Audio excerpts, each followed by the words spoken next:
This is the Storyworks Roundtable, where we have conversations about craft. Because becoming a successful author begins with writing a great story. Hello and welcome to today's Storyworks Roundtable. We are talking about the art of foreshadowing.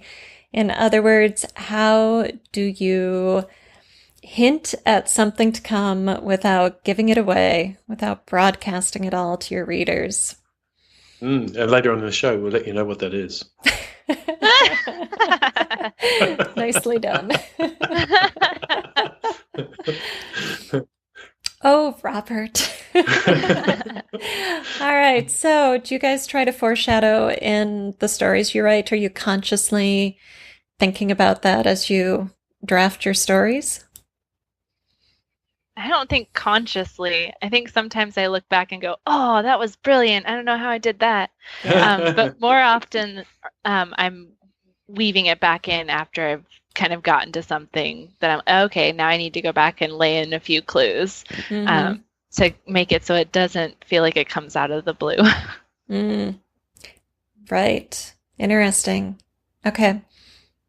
Let's come back to that not feeling like it comes out of the blue. Go ahead, Robert. Yeah. What about you? I mean, I love it because it's one of my favorite ways to read is when you discover something, when you turn the next page and you read and go, oh, that's so cool. Of course, it sews all these different things together. And I think I put way too much pressure on myself in first draft to actually create all of that. So I definitely am consciously aiming for it. Like Catherine, sometimes things happen. Well, probably more often they happen. You just happen to have written something, and it's something a character did or observed, or you think, oh, I could do something with that. Right. Or sometimes I've thrown something in just for the hell of it. Like I had Indy pick up a box and I didn't know what it was. I had no idea. I just knew I was going to need it later on in first draft. And then the thrill of it, I think, is going back and doing the deft sewing together without, showing your hand. And I think that's really hard because you're so close to the story that you don't necessarily know what's obvious and what's not. Yeah, well, and I think, at least for me, I write with an ending in mind, so I know where I'm going. Yeah. Right, so sometimes those things are too obvious. And because it's like, I know where I'm going. Did you figure it out? Because I already knew in chapter 3. And they're like, yeah, we already knew because in chapter 3, you knew too. And so that's that deftness, that subtlety, that bringing it down to subtext level or, little comments or little things that happen so that you don't have it completely through line straight through to the end. Know exactly what's going to happen. All right. So what is the art of foreshadowing? What makes a bit of a scene good foreshadowing, a deft foreshadowing, and what makes it, a clunker or broadcasting what's to come? Well, it's something that has to be completely ordinary in that scene, completely normal for that scene, but not standing out. So I actually have a good example. I was reading a Jack Reacher novel, rereading actually, just because it happened. I wanted something that was simple to read, going to sleep. And I apologise, Lee Charles. I don't mean to be making derogatory comments. No, that's simple in the best way. Yeah. Because it's simple. It is. It's you paragraph to paragraph. It keeps you reading. And at some point, there's this whole thing about haircuts and guys with mohawks, and then Reacher just happens to decide he wants a haircut, and he goes in, and there's other reasons why he's in there and talking to this guy in Germany about a haircut. And then he looks at this poster on the wall, and there's all these different styles of haircut, and all of a sudden he just puts two and two together from something that was way back earlier in the story because he's seen these pictures of different haircuts on the wall. And you think, oh, I would never have clued up that what they were talking about earlier on when there was these casual references to, a guy's haircut. And it was only even in a description of people he was fighting, for example, and ideas about what guys would do when they joined the army and got posted to Germany. So I thought it was very clever because it was part of normal everyday life. Although with the Jack Reacher stories, you do get used to the fact that generally nothing happens for no reason. Right. Well, and that should be true of all good fiction is, all tightly crafted fiction is nothing happens without a good reason. Right, but the way you want to do it is not to have everybody second guessing every single thing that is explained in a scene. So the idea is that there might be red herrings, or there might be things that are still important for the scene and part of the exposition and the storytelling, but they're actually not going to be necessarily a part of foreshadowing for further in the story. Right. Well, okay. I mean, foreshadowing is when there's something in a scene that sets up something to come later, but it gives the reader that kind of ominous feeling, and maybe you don't realize it until it happens, and then you realize, oh, that, I call them seeds and blooms or blossoms. So when the flower blooms, then you go back and go, oh, there's the seed. It foreshadowed this flower. And, so it's almost like that bad feeling is so subtle, you might not even know you have it until the seed blooms. Yes. So go ahead, Robert. But there are two types, though, aren't there? I mean, there's that very conscious foreshadowing where, it might be that we hear about, that there's an army assembling on the other side of the front line, but we don't really know much about it. So it's foreshadowed that clearly something's going to happen. So the old Chekhov thing about, if there's a gun on the wall, at some point it's got to go off. Right. But there's also what I call the unconscious foreshadowing that I really love, where it's kind of woven in the story, and then later on you realise that was actually really important. So personally, I think there are two types. There are those that you very deliberately flag, and there are those that you don't want to flag, but you want to have them there so that when the events conspire, they still make sense to the reader because it's gone into their mind somewhere. If that makes sense. Yeah, it does. I'm just trying to decide if there are two types of foreshadowing or if they're two different things. If foreshadowing is nuanced in such a way, like laying in clues versus foreshadowing. And I don't the know. mechanism is the same. I'm yeah. The mechanism is the same. It just depends how much you hide it or not, in my opinion. So they're both open loops. One's an open loop that's obvious to the reader, and the other one isn't. But as the author, what loop you're opening. Right. Catherine, do you have an example of foreshadowing? I don't know that I have one. I was just thinking about the short story I was writing about how I tweak the interaction between two characters at the beginning of the story to where, as when you're initially reading it as a reader, it's supposed to feel like concern for the secondary character, for the protagonist, but when you get to kind of the climactic scene, you realize that it was more selfish concern for herself that came out as concern for the protagonist, so that you can read it kind of both ways, but when you get to the climax, you go, oh, yeah, I see. It was there, and you can tell it doesn't make the character feel disingenuous for kind of turning the tide on the protagonist at the end. But at the same time, in the beginning, you're not going to initially think that she's going to be the reason that he can't accomplish what he needs to accomplish. So it's it's in there and it's foreshadowed through, but I don't know, that's kind of I don't know if that's different than what we're talking about. Now I'm confused. But I feel like it's a clue for the reader, and you can get that feeling from it, whoa, that conversation was a little bit off, but maybe you don't know why it was off. And then it when you follow it through, oh, that's why it was off, kind of a thing by the end, where you feel like that was a completion of that, like you called it, open loop. The initial feeling of wait a second, that didn't feel right. Conversation at the beginning. Yeah. Right. So I keep coming back to this notion of something feeling off, even if you don't quite realize it till the end. There was an episode of Downton Abbey, so this is when it doesn't feel off, and the Lord and a guy, Lady. they're Oh, yeah. You know, I don't know. Two guys are talking in the hallway, and that's the scene you're focused on. You're focused on their dialogue. And then this woman who's a relative staying with them walks through, and she's got a letter, and she wants the butler to post it, or has the mail come yet, or whatever.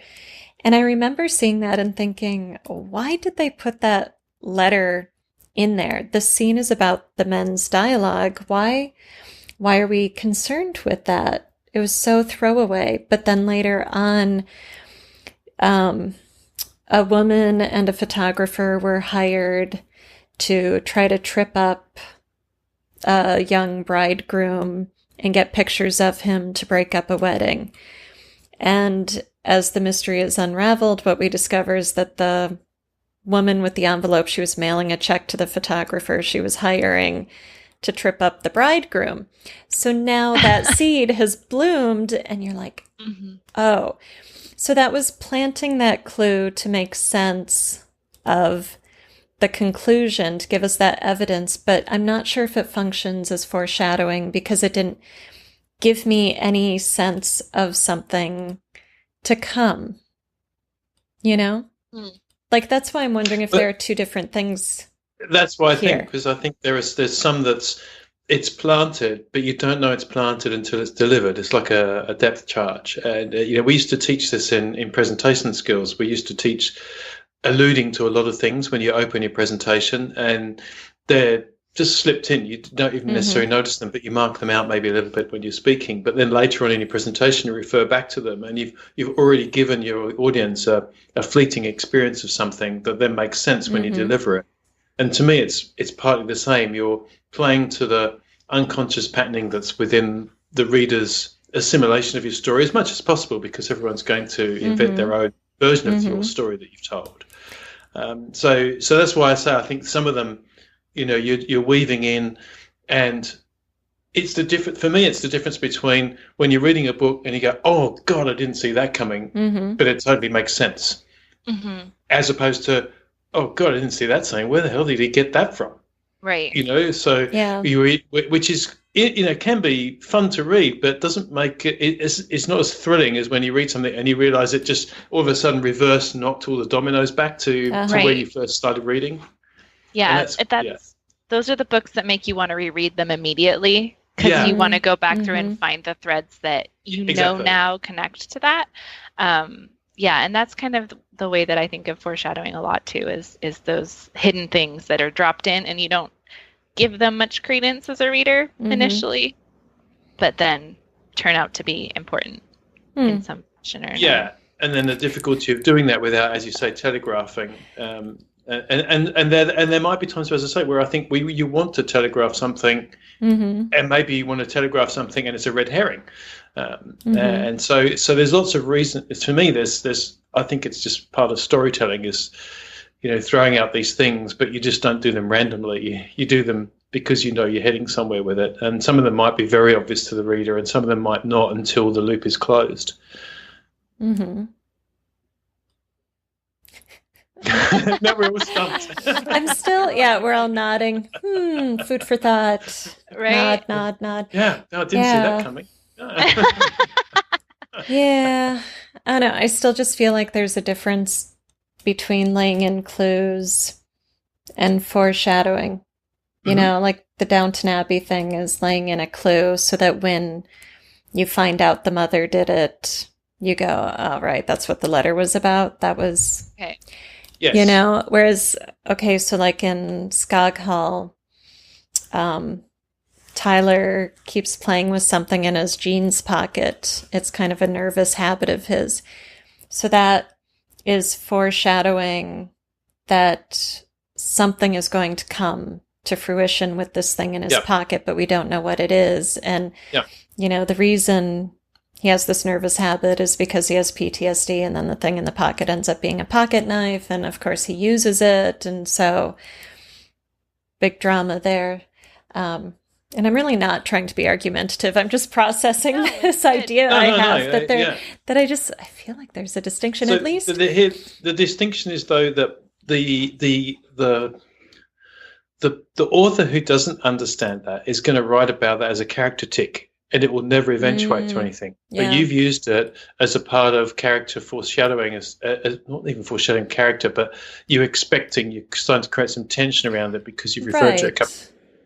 And when it's a story, something happens with that. But when it's not, you just read the book and it wasn't as satisfying, and you may not know why, but it might be because there are lots of things that were in there that were just never used. And like you said back earlier, you know, everything in your story should be in there for a reason. And so when we have little things like that, like a character tick, you can use that as foreshadowing, in my opinion. And it might be obvious. You know, I might, as a reader, read that and say, "Oh, I bet there's going to be something in that pocket." Right. And I love what you just said, Robert. I think you just clarified it for me. So thank you. It's the tension, you know, because when the lady goes through with the letter looking for the mail, there's no tension around it. It's so mundane. It's so disposable. And of course, later on, they're just connecting a dot for us. Oh, right. Okay. But with the pocket and the knife, the pocket knife, the knife in the pocket, and I used it to intentionally create tension, and that tension, getting the reader to notice it and feel uncomfortable about it, a little worried what's going to come. That's the foreshadowing, because now we're expecting something to come of it. You know, it's Chekhov's rule. So I've introduced it. There's mystery around it, which is intrigue, which is tension. So now we're expecting this to bloom. Right. Whereas, for example, let's say, so that's I would say that's an obvious one. It's still definitely crafted, so it's not necessarily you know, so obvious as to be a giant telegraph waving red flag.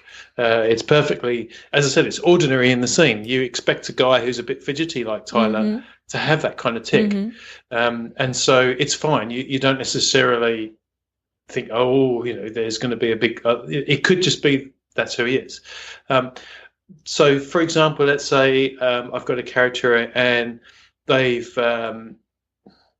when they were out walking around the city, they stumbled off a curb and then, you know, ripped their ankle for some reason, and now they're having to walk with a little bit of a limp. And, you know, that might be nothing, or it might be something that later on leads them to a realization they couldn't have made unless they had that, like Reacher and his haircut, for example. And so for me, that's more the buried thing where, it could have just been something that happened, but you can make it so much more by you've opened a loop there.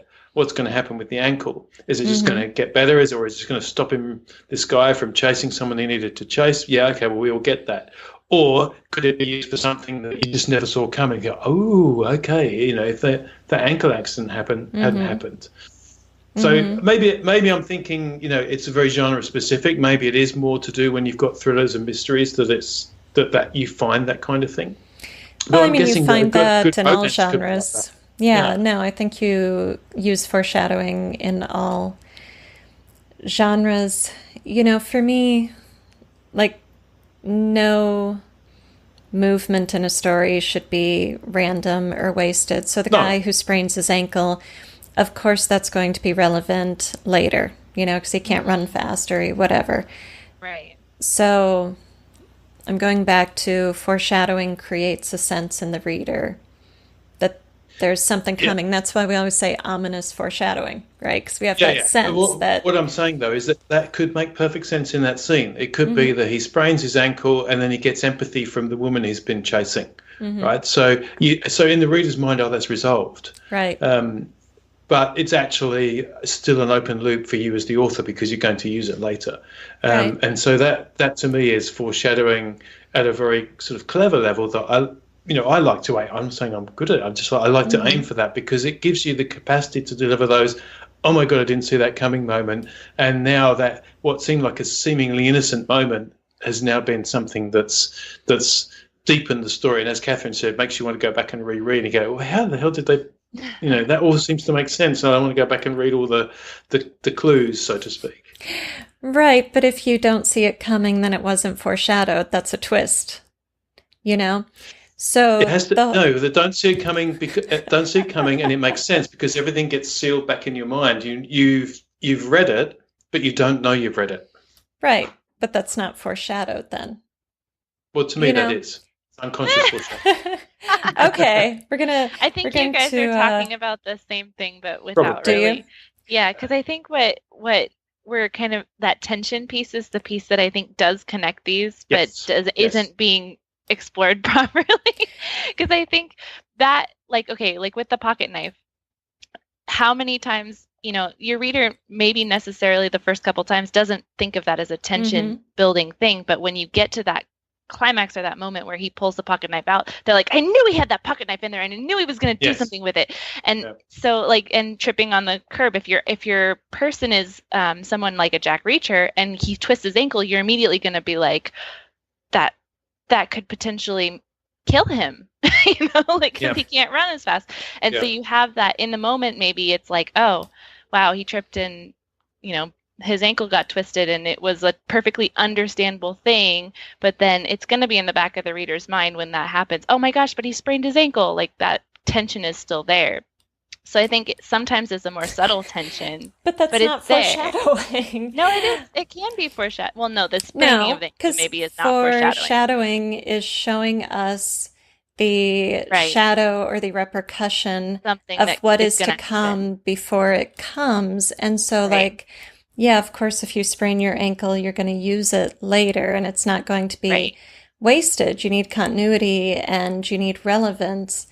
But the whole point as an author of foreshadowing is creating a sense in the reader of something to come, not something bigger that's going to happen. Burying a seed and then expecting the reader to forget about it and then using it later. Like we all do that, and that's awesome and that's great storycraft. But I think foreshadowing is very specifically creating a sense in the reader of what is to come. But they don't know what is to come. They just get the shadow of it, not the essence. Right. So maybe the foreshadowing would be something more like the car that tried to run Jack Reacher over that made him twist his ankle rather than the actual ankle twisting. Like, oh crap, someone just tried to run him over. Now who's that shadow in the front seat kind of a thing? Yeah, so maybe we just disagree about the semantic execution of foreshadowing, because I agree with you that clearly is what foreshadowing is that you give a sense of what's happening, what's going to happen, and I also call it giving the sense without the reader knowing of what's going to happen, so that when it does happen, it makes sense to them based on what's been layered in the story. So maybe we call it layering instead of foreshadowing. It's a different thing. Two different things. That's what I'm saying. Layering and foreshadowing are two different things. Yeah, and to me, they're very subtle they're both forms of distinctions. foreshadowing. One's conscious and one's unconscious. That's all. But I'm happy to call it something different, because you can layer things in and never close the loop, and it makes a useless story. I should always layer in something with forethought. Otherwise, it's not a layer. Right, and you should always close the loop. And Yeah. And the same with foreshadowing. There's no point in hinting at something to come if it never comes. So, they're both open loops to some degree. Well, I think they are anyway. And then really, really great stories are when you have those loops nested. So, when a whole load of things suddenly come together at the end, it might be that, the first open loop has to close so that the next second open loop can close, so that the third open loop can close. And all of a sudden, when you read, all these things just click together and you might go, oh, I get it all now, and, that's they're the best writers out there that do that kind of thing. And I don't think you can do that in first draft. I think it is something that really comes together in revisions. Right. Well, sometimes you don't know what seed you need to plant until you get to the bloom, and you're like, oh, okay, now I have to go back insert this. Definitely. Other thoughts, guys? No, that was good. The episode in which we all argue about what we're talking about. Yes, semantics. Right. And you never saw it coming. No, we had no idea that foreshadowing would be so contentious. Well, you're going to listen back to this in minute 3. you'll hear us. You'll be like, oh, that's where. Yep, that's where the round table went like egg-shaped. Exactly. And also, if you listen to it backwards. Ooh, right. You're gonna. That's when it went a little bit cracked. That's what happened. Yes. Yeah. All right. Well, that is it for Storyworks Roundtable. Thank you so much for listening. Don't forget, show notes at storyworkspodcast.com. You can head over to the Storyworks Writers Facebook group and let us know how you define foreshadowing. What is the nuance of foreshadowing? And this has been Storyworks Roundtable, where we are not afraid to agree to disagree. Thank you for listening to the Storyworks Roundtable. Find all our shows, show notes, and videos at storyworkspodcast.com.